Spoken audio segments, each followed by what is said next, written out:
Digital Congo, la télévision numérique.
Les contestations autour du déroulement du procès impliquant l'ancien président de la République Joseph Kabila devant la haute cour continuent. Des notables du Katanga qui parlent d'une justice instrumentalisée et un procès truqué invitent le chef de l'État à intervenir.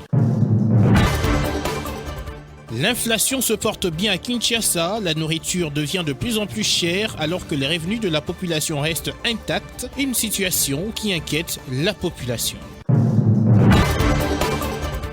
À Kinshasa, l'absence de la signalisation routière sur une partie du boulevard Lumumba est très remarquée. Cet état de choses perturbe considérablement la circulation tout en occasionnant régulièrement des accidents selon les usagers.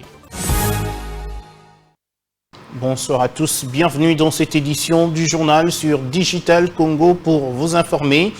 Le procès Kabila est truqué et rempli de contradictions. C'est de cette façon que la cellule de coordination des notables katangais voit les choses, dans une déclaration dans laquelle il parle d'une justice instrumentalisée. Ces notables katangais invitent le chef de l'État à s'impliquer pour que ce procès ne débouche pas à la condamnation à mort de l'ancien président de la République, comme le souhaite le ministère public. Suivez l'extrait de cette déclaration choisie par Jean-Émile Senga. Nous avons suivi la tenue d'un procès truffé de contradictions contre la personne du président de la République honoraire, Joseph Kabila Kabange, que nous, notables katangais, considérons de mascarade et de provocation. Et prenons à témoin la communauté nationale et internationale pour alerter que ce procès indigne ne mérite pas d'être vu comme un acte juste. C'est donc avec une conviction intacte que nous confirmons en tant que géniteur de Joseph Kabila qu'il est notre fils biologique et personne, alors personne dans ce pays ne peut nous contredire sur cette réalité familiale sans heurter la décence sociale. Le président honoraire Joseph Kabila Kabange, notre fils, a trouvé ce pays en lambeaux et il n'avait que 29 ans. Grâce à sa sagesse héréditairement katangaise, il a gouverné à l'unification du pays tout entier, à la restauration de l'autorité de l'État et à la démocratie, ainsi qu'à la mise en place de plusieurs réformes afin d'asseoir les acquis d'une république. Cela fut un pari gagné. Son règne a été caractérisé par l'unité, la cohésion sociale, la pacification et le vivre ensemble.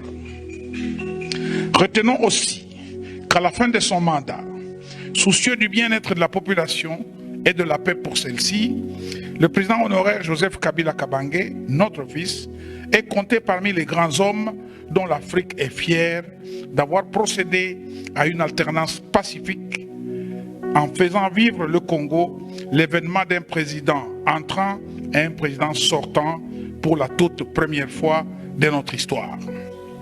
Au nom de la démocratie, si le président de la République honoraire avait accepté cette passation du pouvoir, cela fut pour éviter un bain de sang.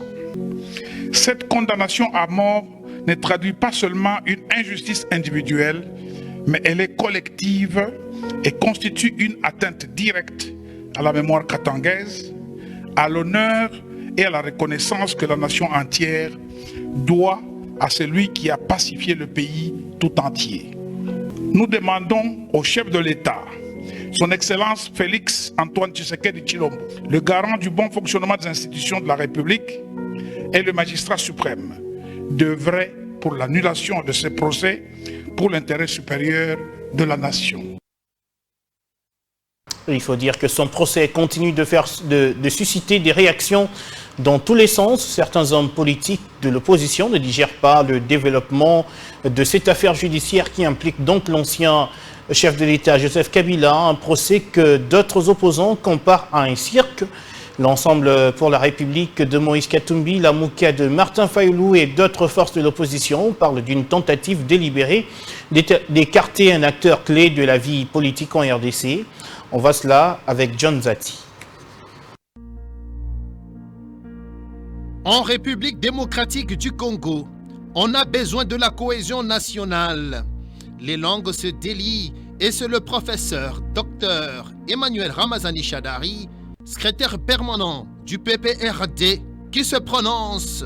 Il qualifie de procès bidon et stérile ce qui se passe à la haute cour militaire, un procès politique visant à éliminer politiquement un acteur majeur de la vie politique de la RDC, a dit Emmanuel Ramazani Shadari, communication du département de la communication et médias du PPRD. Moïse Katumbi Tshapwe va dans le même sens et dénonce un réquisitoire qui vise l'exclusion d'un acteur clé du processus de paix au pays. Et d'après un communiqué officiel de son parti, Ensemble pour la République, depuis 5 ans, le régime Tshisekedi a transformé la justice en une machine à broyer les opposants. Faux procès, persécutions, enlèvements, arrestations arbitraires, exil forcé, assassinats restés impunis. Aujourd'hui, c'est Joseph Kabila. Demain, ce sera chaque voix libre, chaque Congolais qui ose dire non. Dénonce le parti du chairman Moïse Katumbi Tshapwe. Félix Kabange Numbi s'interroge lui, procès politique ou simulacre judiciaire. Félix Kabange qui s'interroge également, mais qui trahit réellement la RDC aujourd'hui? Est-ce celui qui a garanti la stabilité, la paix, la reconstruction d'un pays exsangue pendant 18 ans? Ou est-ce ceux qui depuis 5 ans piétinent la justice, divisent les institutions et manipulent la loi pour régler leurs comptes? Ce qui se joue à Kinshasa n'est pas un procès, dit Félix Kabange Numbi. C'est un théâtre de l'absurde, une mise en scène orchestrée par un pouvoir fébrile, inquiet, incapable de répondre à ses promesses et obsédé par la nécessité d'éliminer ses adversaires. Un théâtre, le terme revient également chez Prince Epengue. Pour lui, les avocats de la République ont transformé ce procès en un véritable cirque. Hélas, les avocats de la République ont transformé le procès en un véritable cirque. Un chapiteau où il ne manquait plus qu'un clown. L'ambiance de la plaidoirie avait les allures de celle de Jamel Comédie Claire. Mais quel gâchis! Et chez Omar Sambou, on peut lire un procès de la honte. On recrute les avocats de l'UDPS habitués à la pente des mensonges sous le bois. On leur donne les statuts des avocats de la République afin de concrétiser le projet machiavélique de l'UDPS contre le président Kabila. Mais par contre, cette révélation dans la réaction de Litsani Soukran, j'ai longtemps enquêté sur la vie de Joseph Kabila, sa famille et ses origines. J'étais même sur le point de réaliser un documentaire à ce sujet. De toutes mes recherches, j'ai tiré une seule conviction. Il est bien le fils de Laurent Désiré Kabila. Le reste n'est que politique, conclut Litsani Soukran. Tout à fait autre chose, le vice-premier ministre de l'Intérieur et Sécurité tient à la sécurisation de toutes les provinces de la RDC à travers notamment l'opération Dobo. Cette fois-ci, c'était le tour de la province du Kwilu d'accueillir ce vaste programme qui émerge déjà dans plusieurs autres provinces du pays. C'était au cours d'une parade de la police nationale congolaise que cette opération a été lancée. Chakmen Chabani a invité les éléments de la PNC à bien jouer leur rôle. Benoît Desgroffes-Tadé. C'est au centre épico de Bandundouville que le vice-premier ministre, ministre de l'Intérieur, Sécurité, Décentralisation et Affaires coutumières, Maître Chakmen Chabani, lance officiellement l'opération Dobo dans la province du Kwilu et ce, en présence du gouverneur de la province du Kwilu, Dr Philippe Akamituna Ndolo et du commissaire général de la police nationale congolaise. Cet événement est marqué par une parade spéciale réunissant tous les éléments de la police nationale congolaise de la garnison de Bandundouville. Après l'arrivée des troupes et les mots de bienvenue prononcés par la commissaire provinciale de la PNC Kwilu, général Angel Yangbonga, le ministre de l'Intérieur lance officiellement l'opération Dobo dans l'ensemble de la province du Kwilu en interpellant la police Kwilu sur sa mission officielle avant de rendre un vibrant hommage au chef de l'État, Félix Antoine Tshisekedi Tshilombo. Je lance officiellement l'opération Dobo, la carte ya commissariat, ya province, ya Kwilu. Notez que le VPM, ministre de l'Intérieur, et dans le Kwilu, dans le cadre de la vulgarisation des textes légaux sur la création, l'organisation et le fonctionnement des comités provinciaux et locaux de sécurité.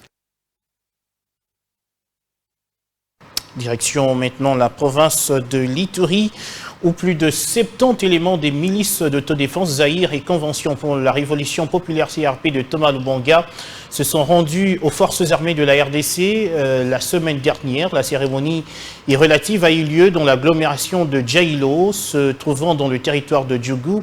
Réagissant à cette annonce, ce mardi, le président de la société civile Coordination provinciale de l'Ituri salue l'acte posé par ces deux groupes armés. Dieudonné Lossa en profite pour inviter d'autres forces négatives à faire de même. Je vous propose de l'écouter dans cet extrait choisi par Abel Condé.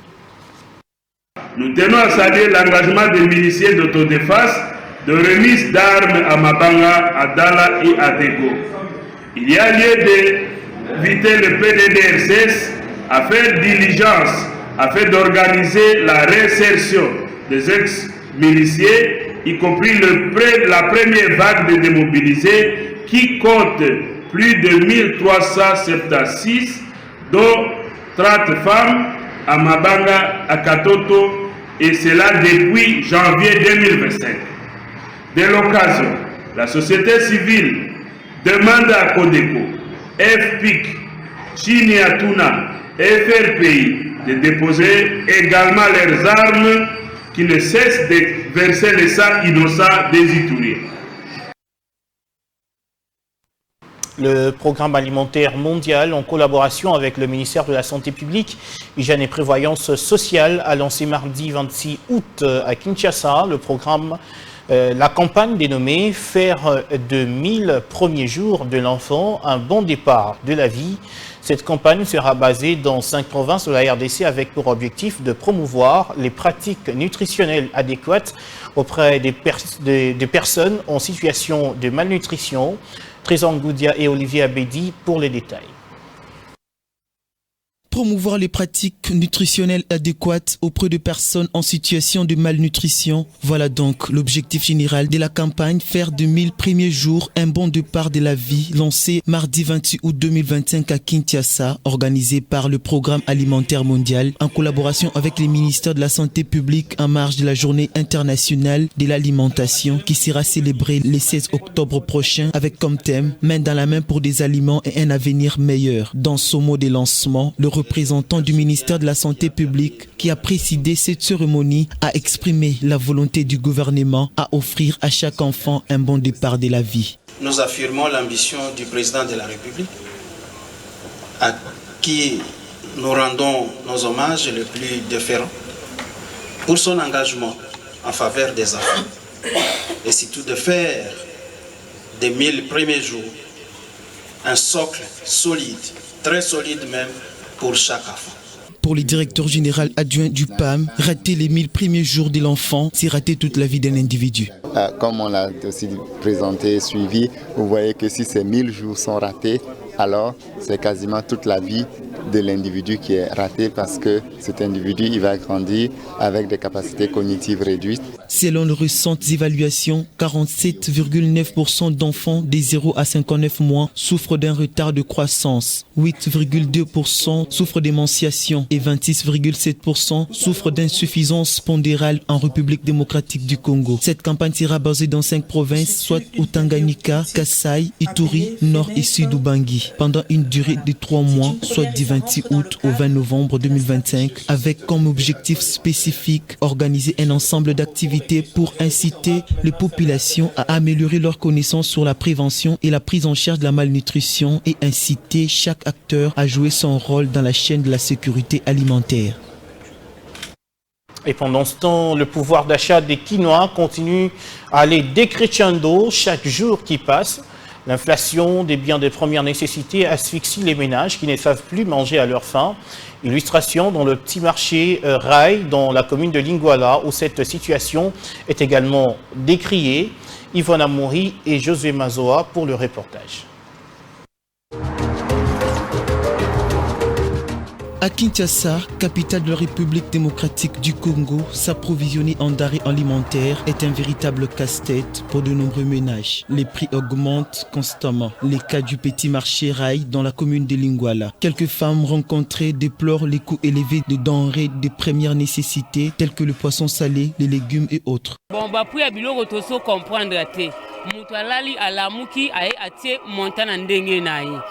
Nous ne comprenons rien. On dort, on se réveille et on découvre une nouvelle hausse de prix. Chacun fixe ses propres tarifs.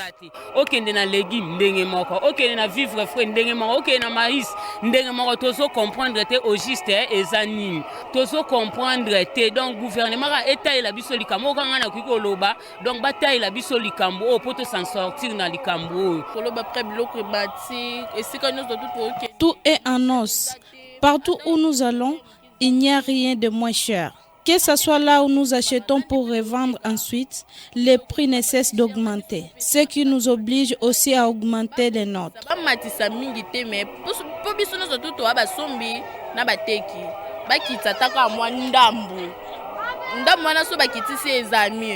Plusieurs ménages se trouvent contraints de faire des choix difficiles entre se nourrir décemment et respecter leur budget.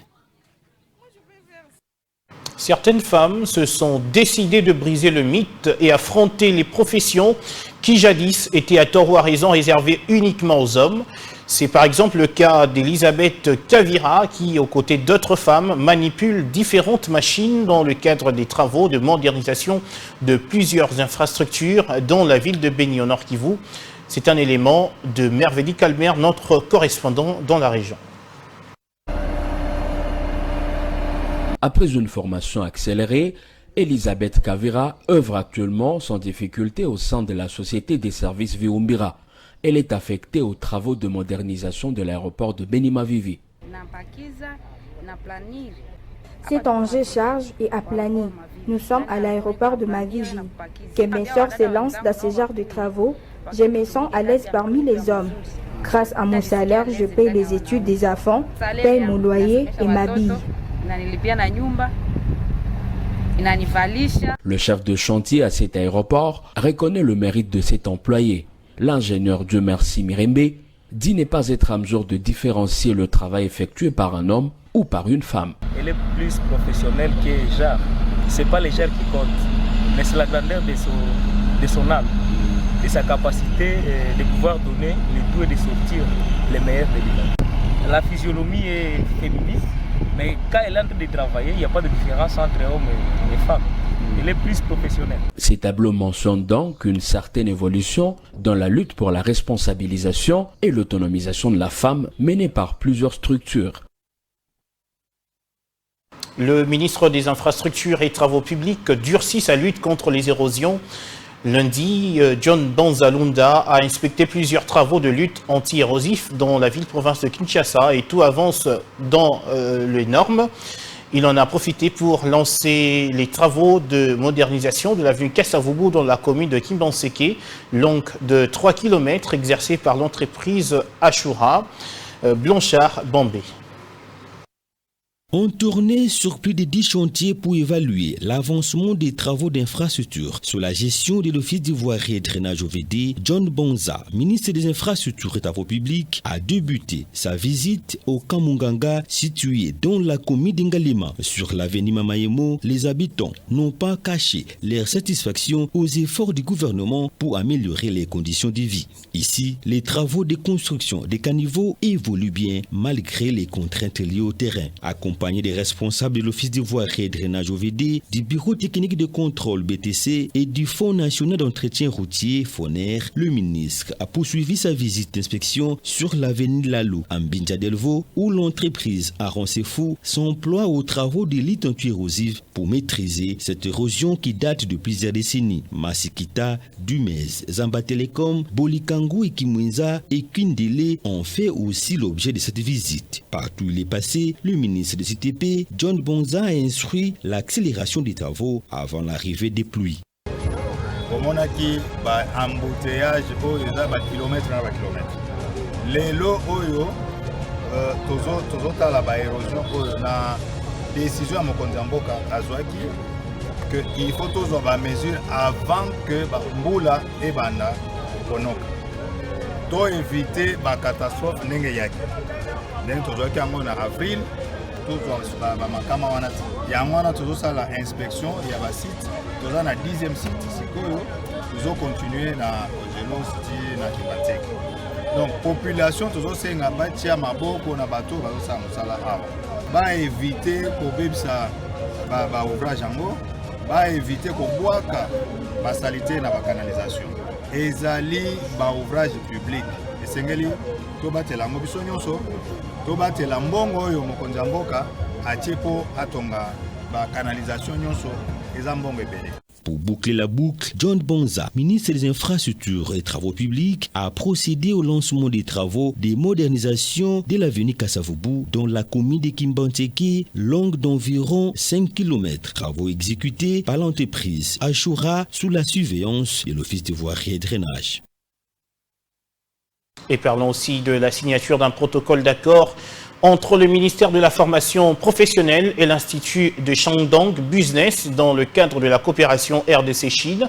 En effet, le ministère et l'Institut Shandong ont validé le plan d'action 2025-2027 relatif au mémorandum d'entente signé à Yantai en novembre 2025. Il s'agit d'un plan d'action qui a été élaboré par leurs experts respectifs portant sur une coopération gagnant-gagnant au profit de la formation des formateurs et apprenants. Suivez cet élément.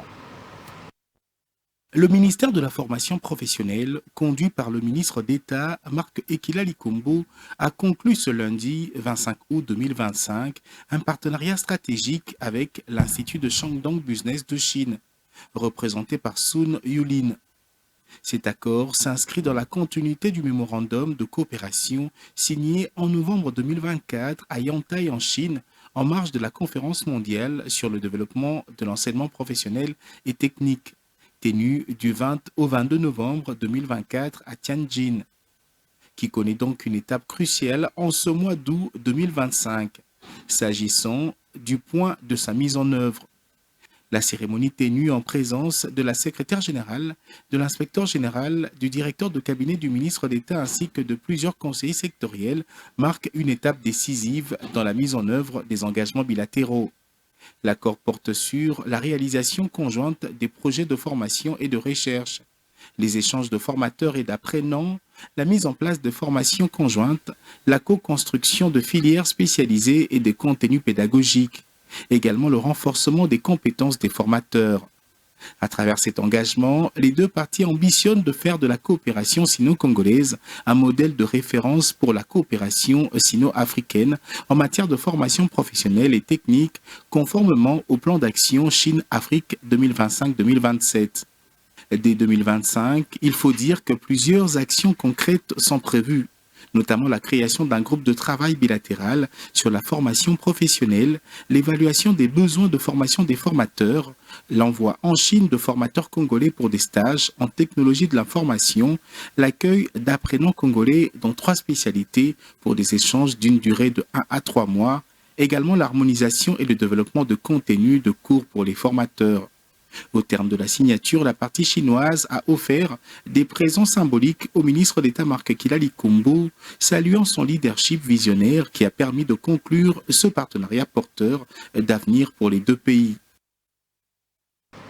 Plus que quelques jours avant que les Bleus-Blancs ne retrouvent le chemin de l'école, chaque établissement scolaire ou structure éducative se prépare en conséquence. À Butembo, au Nord Kivu, par exemple, les membres du comité provincial de l'éducation nationale et de nouvelle citoyenneté au Nord Kivu 2 se sont réunis ce mardi pour discuter autour des dispositions pratiques de la rentrée scolaire 2025-2026. Reportage d'Elphin Sindani. Au cours de cette réunion qui a mis autour d'une même table les membres du comité provincial, les chefs des 12 sous-divisions, tous les inspecteurs chefs de poule, les syndicalistes, les parents, il a été convenu que la rentrée scolaire 2025-2026 aura lieu le 1er septembre 2025 au Nord Kivu 2. Tous les parents sont priés d'apprêter leurs enfants, les enseignants de leur côté sont priés de se présenter le jour de la rentrée. Les instructions officielles concernant le calendrier scolaire doivent être respectés, ont insisté les intervenants à cette réunion. Pour le gestionnaire provincial des écoles conventionnées protestantes Nord Kivu 2, le 1er septembre est un grand rendez-vous à ne pas rater, s'exprime le coordinateur Mboula Bouambukamo. Au niveau des SCP, nous sommes en train de nous préparer par coordination communautaire. Les coordinateurs sont en train de réunir les chefs d'établissement et les enseignants dans des sous-centres pour leur donner le message. Nous voulons que les erreurs du passé ne puissent pas se répéter. Et surtout, nous ne voulons plus une perturbation à cette rentrée scolaire 2025-2026. Nous sommes tous des acteurs de l'éducation, enseignants, parents, chefs d'établissement, coordinateurs. Nous voulons que chacun puisse prendre conscience qu'il a un grand rôle à jouer pour l'éducation de nos enfants. Dans certaines écoles, l'ambiance de la rentrée se fait déjà sentir. Certains embellissent les murs de bâtiments scolaires. Les inscriptions continuent normalement.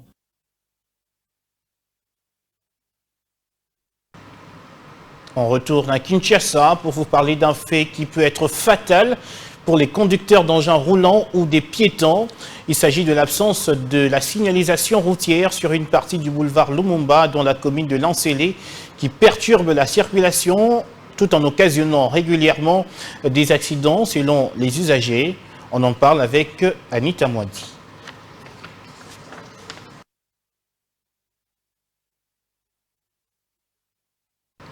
Voilà, donc on va certainement y revenir dans nos prochaines éditions. Le temps de prendre cette nouvelle en bref. L'inhumation de Monseigneur Edouard Kisonga, évêque auxiliaire émérite de l'archidiocèse de Kinshasa, est prévue le 29 août 2025 au cimetière du Grand Séminaire Saint-André-Kagwa, selon un communiqué de l'archevêché publié vendredi. Le 29 août interviendra donc la levée du corps de la morgue de l'hôpital Saint-Joseph et le départ pour la cathédrale Notre-Dame du Congo, où une messe sera dite à 10h après le chapelet et les témoignages suivis de l'inhumation au cimetière du Grand Séminaire Saint-André-Kagwa, a-t-on lu dans ce document signé par l'abbé Clay Mavwemba, secrétaire chancelier de l'archidiocèse de Kinshasa. Selon le texte, le programme des funérailles prévoit également, à partir de vendredi 22 août, le programme avait prévu donc des messes dans des paroisses et communautés religieuses offertes pour le repos du défunt. Je pense que la technique me fait signe pour que nous puissions donc prendre l'absence de signalisation routière sur une partie du boulevard Lumumba dans la commune de Lancélé qui perturbe donc la circulation tout en occasionnant régulièrement des accidents selon les usagers. On prend ce reportage d'Anita Mwadi.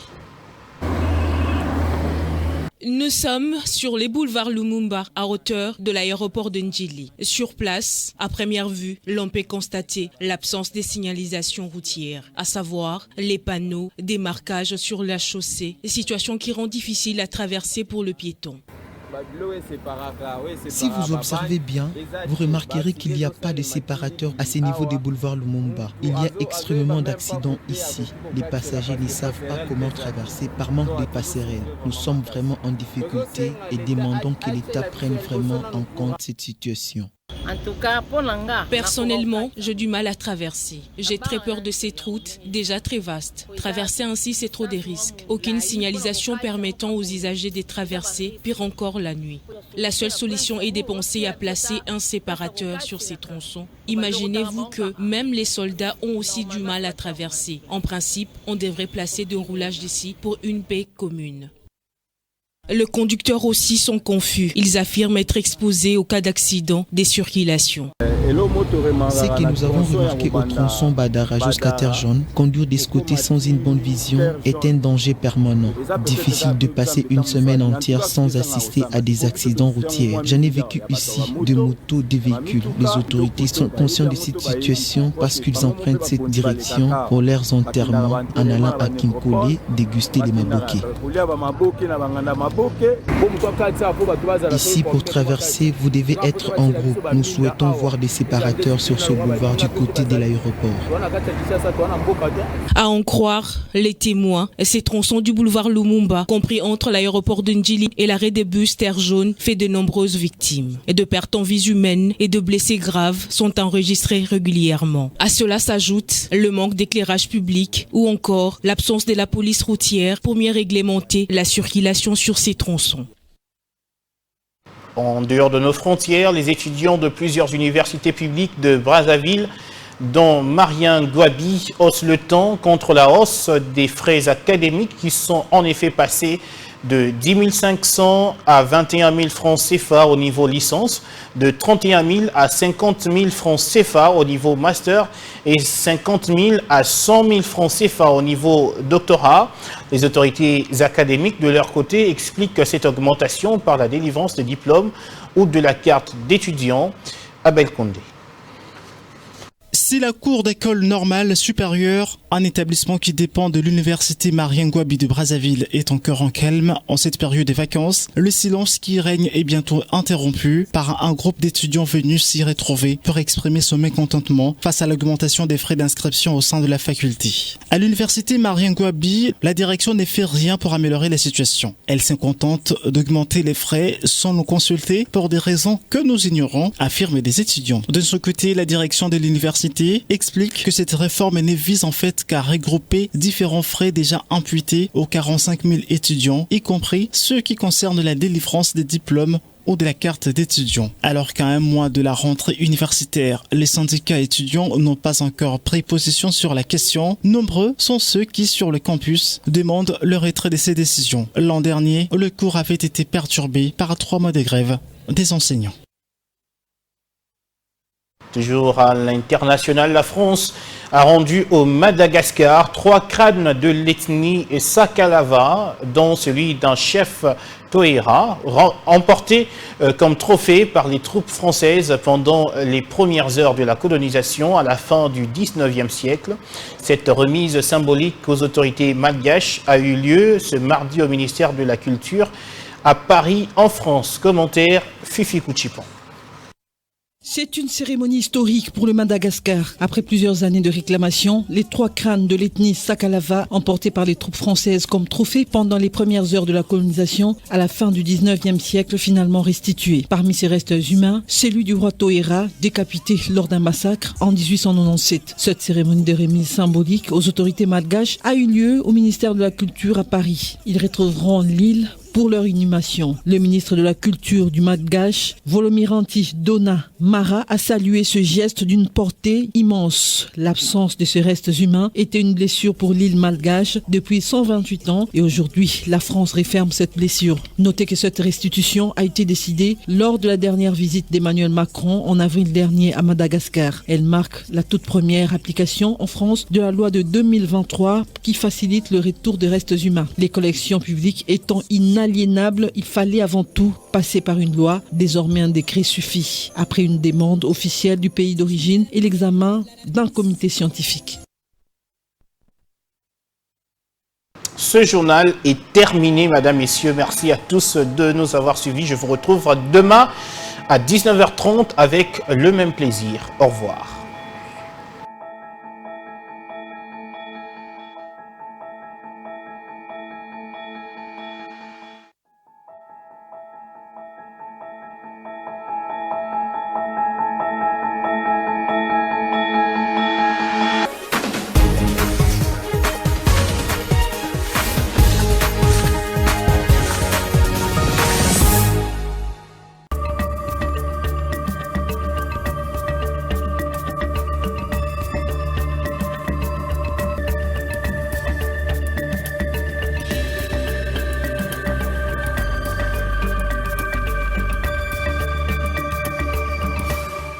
Bienvenue dans la lecture des journaux que nous débutons par le bulletin quotidien de l'Agence congolaise de presse. Convocation du dialogue, les chefs religieux comptent exclusivement sur le président Tshisekedi.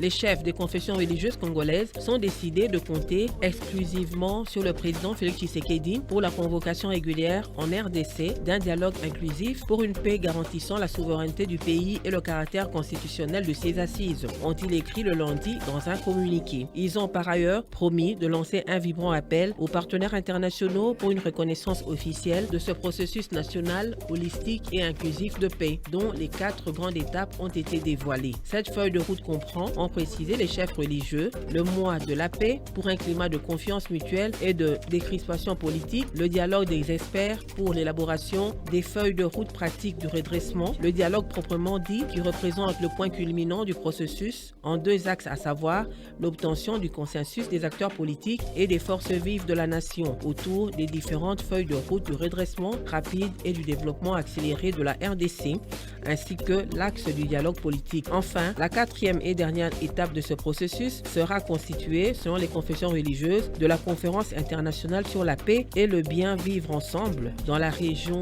des Grands Lacs. La prospérité d'ajouter que pour la plateforme des confessions religieuses, ce processus est extrêmement crucial pour raviver la cohésion des Congolais fragilisés, planter à nouveau les grains de l'unité nationale et mettre en place des mécanismes de lutte commune pour le retour d'un climat de sérénité et de rétablissement effectif d'une paix durable dans l'est de la RDC. Autre information, c'est dans Nouvelles du Soir qui titre « Pillage pur et simple des fonds de l'ONATRA SA, Equity BCDC a transféré frauduleusement plus d'$1 milliard vers IMD SARL ». Dans une lettre adressée au directeur général d'Equity BCDC, le directeur général de l'ONATRA SA, M. Martin Lukusa, lui rappelle des irrégularités que comportait l'exécution forcée initiée par la société IMD SARL à travers la signification commandement d'un arrêt notifié à leur service en date du 28 juillet 2025 et lui fait part des dispositions prises par l'ONATRA SA, notamment la saisine de l'inspectorat général des services judiciaires et pénitentiaires pour obtenir la demande en communication de ce dossier et surseoir ainsi aux velléités de la société IMD SARL qui est déterminée à obtenir mordicus le paiement du montant de la condamnation judiciaire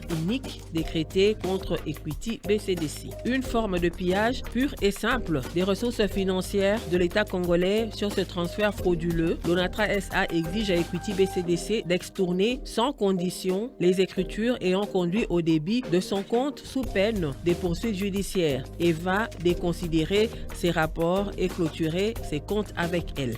Le potentiel titre « Dialogue national, l'Église pousse, l'entourage de Tshisekedi freine, l'opposition soutient ». La SENCO, le CC et plusieurs autres confessions religieuses ont lancé un appel solennel au président de la République, Félix Tshisekedi, pour qu'il initie un processus national de paix. Cette initiative, saluée par l'opposition politique, notamment Martin Fayoulou et d'autres figures de l'opposition, se heurte toutefois à des résistances au sein même du gouvernement. Certains ministres rejetant l'idée de ce dialogue. Dans ce contexte délicat, le président de l'Assemblée nationale, Vital Kamerhe, a exprimé son soutien au dialogue afin de décrisper les tensions. Reste à savoir si le chef de l'État cédera à la pression des églises alors que son entourage politique manifeste une claire réticence à ce que le dialogue se déroule sous l'égide de la SENCO et de l'ECC. L'envol constate que, rendu de plus en plus célèbre par le goût de l'inachevé, Constant Mutamba, le dauphin de Fachi. Qu'il soit condamné ou pas, c'est la vie des hommes. Ce qui semble devenir plausible est que Constant Mutamba, au au-delà de toutes les considérations, devient de plus en plus populaire. En dépit de ce rapport de force avec les magistrats congolais, ne savons-nous pas que Constant Mutamba soutenait une dictature de la loi? Au regard de son procès, poursuit le confrère, malgré cela, l'audience de Mutamba commence à dépasser même nos frontières. La justice congolaise saurait-elle rejamber les aiguilles? Une chose est certes vraie, la plupart de nos contemporains voient en Mutamba un vrai dauphin de Félix Tshisekedi qui, à la longue, est en train de monter les échelons pour savoir être brisé. L'épouvantail Mutamba, titre Ouragan. L'heure de vérité sonne pour Mutamba. Le jour J, Mutamba se trouve face à son destin, 27 août. La date entre les annales du jeune tribun, comme vers les années indépendance en 60, où Lumumba avait été arrêté pour un imaginaire détournement. L'ex-garde des Sceaux, disciple du héros national, connaît les mêmes tourments aujourd'hui. L'organe de la loi le poursuit pour détournement supposé de 19 millions de dollars alloués dans le projet de construction d'une prison à Kisangani. Des similitudes qui ne trompent sur le trajectoire des vrais leaders. Il attend être fixé sur son sort ce mercredi. Dans l'opinion, le jeune se fait un mythe, constate Ouragan. En santé, le phare avise que l'assurance maladie, bientôt obligatoire en RDC. Le ministère de la Santé, de l'Hygiène et de la Prévoyance sociale annonce les modalités mises en œuvre de l'assurance maladie obligatoire en RDC, instituée par le gouvernement. Le but est d'améliorer l'accès aux soins pour tous. Selon le ministère de la Santé, la contribution sera fixée à 2,5% des revenus, dont 2% à la charge des employeurs et 0,5% à celle des travailleurs. Cette mesure, présentée comme une réforme majeure, vise à élargir l'accès aux soins de santé, à protéger les familles contre la ruine financière due aux dépenses médicales et à réduire les décès évitables qui pèsent lourdement sur la société congolaise. Et voilà tout pour cette revue de presse. Merci de l'avoir suivi.